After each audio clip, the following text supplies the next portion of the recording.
This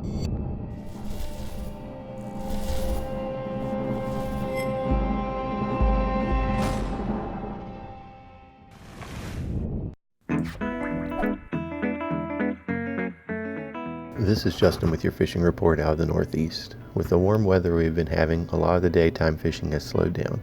There are a few opportunities out there to catch some fish around. On Cave Run and Grayson, crappie are biting on the deeper department piles. Target piles in the 18 to 20 foot of water. Make sure to use your graph. If you pull over a pile and it looks like it doesn't have any fish, try the next pile. Use your favorite jig, or when all else fails, minnows are tough to beat. District staff, with the help of volunteers, refreshed several habitat spots in Warwick's, Ramey's Creek, and Scotts Creek. Thank you for everybody that came out to help us. Jug fishing for catfish is really starting to heat up. Try using fresh cut shad for channel catfish or live bluegill for flatheads. Remember that jugs can only be set in lakes over 500 acres, so that limits it to Grayson and Cave Run in our district. Lastly, wade fishing is also a great opportunity this time of year. Try throwing topwater baits like poppers, small plastic worms, and jigs. That should do it for us in the Northeast. Good luck when you go fishing. This is Adam Martin with your Western District Fishing Report. At Kentucky Lake and Lake Barkley, the crappie fishing has been surprisingly good for midsummer.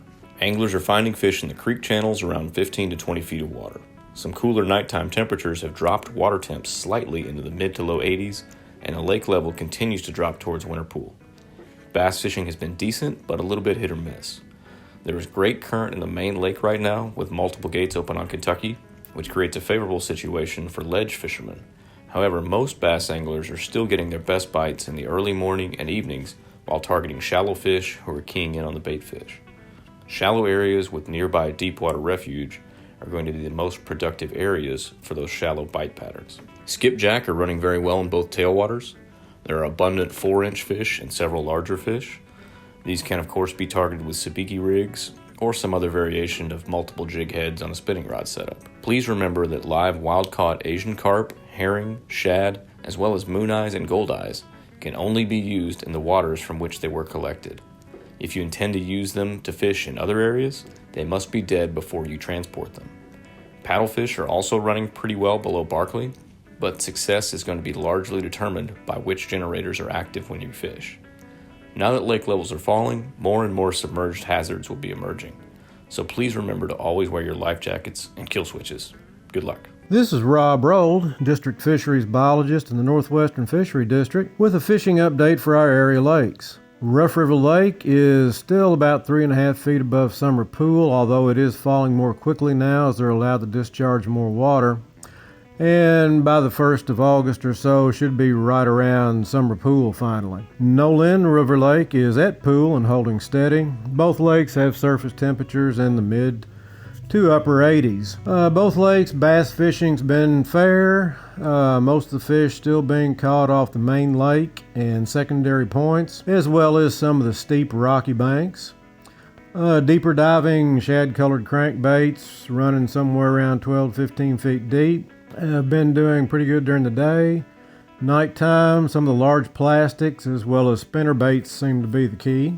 Crappie also fair at both lakes. Crappie are running somewhere around the 10 to 12 foot depth at Nolin, slightly shallower in the lower parts of Rough. Nolin Lake, white bass jumps are scattered, especially early and late in the morning. They do last a little bit longer on the cloudy days. Also try fishing at night under lights.